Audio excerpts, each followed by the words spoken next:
Kshatriyar, Nair, caste Hindu community members and other caste Hindus in India. Has the constant and systematic attack on caste in independent India ever caught your attention? The constant attack against caste is spearheaded by 1. Islamists, 2. Christians, 3. Communists, Dravidians and other modern political parties including the BJP, 4. NGOs, activists and so-called social reformists. The above diverse groups with conflicting interests have the full backing of the media, progressive writers and academia when it comes to the attack on caste.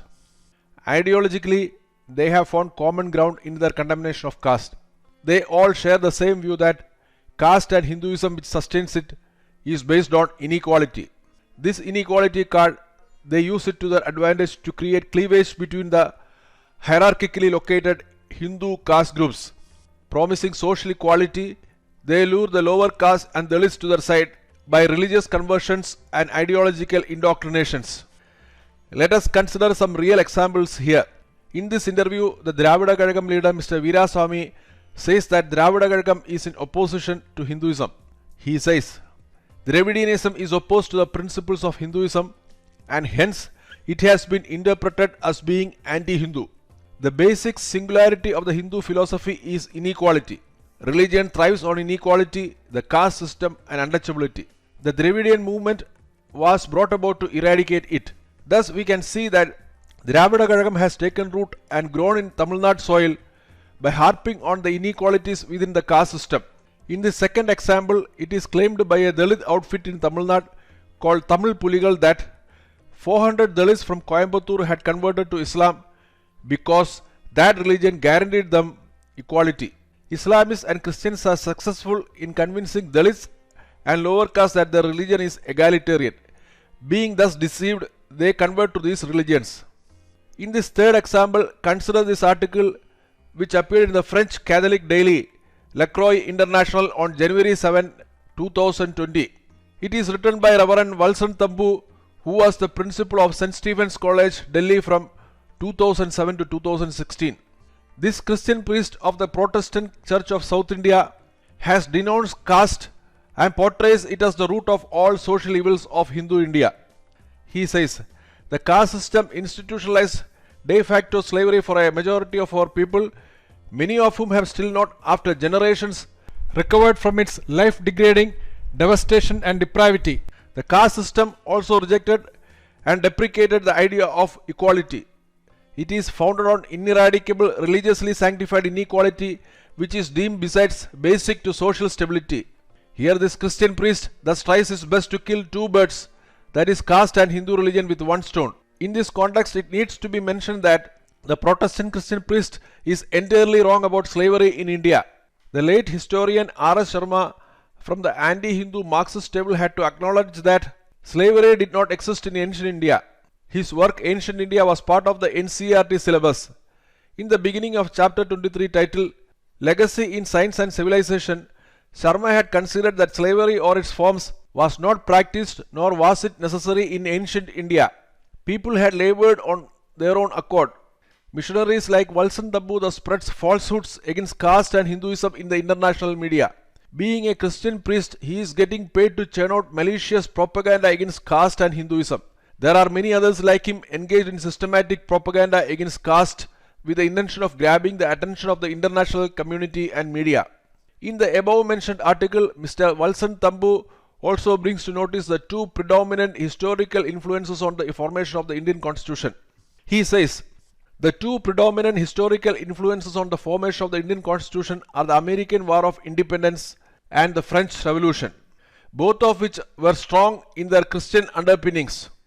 The ideas of equality of opportunity and federalism are clearly borrowed from the American Constitution. The French Revolution gave the Indian Constitution its three cornerstone principles: liberty, equality, fraternity.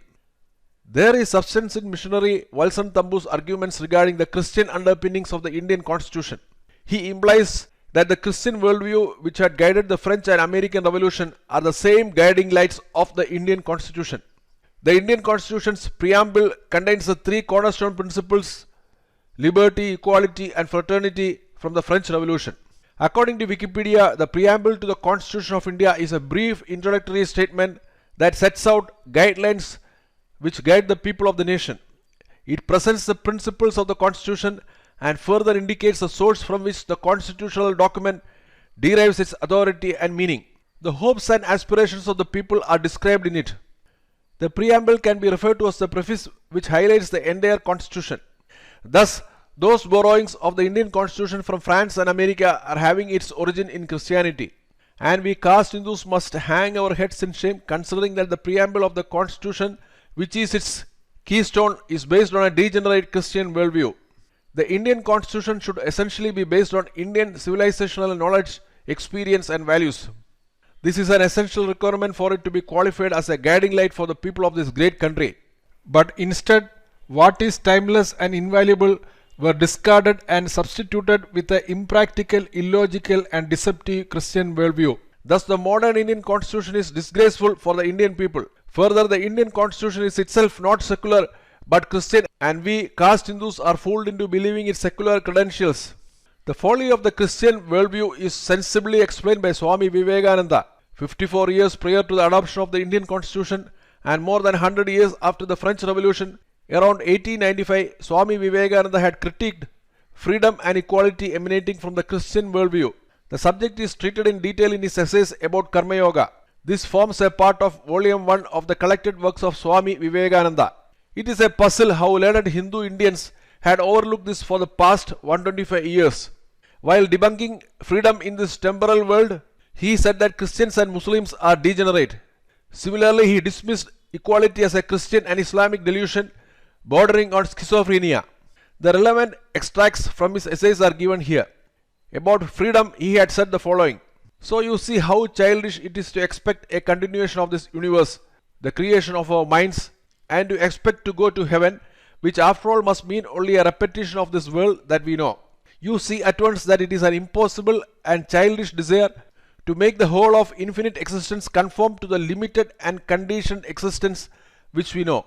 When a man says that he will have again and again the same thing which he is having now, or as I sometimes put it, when he asks for a comfortable religion, you may know that he has become so degenerate that he cannot think of anything higher than what he is now. He is just this little present surroundings and nothing more.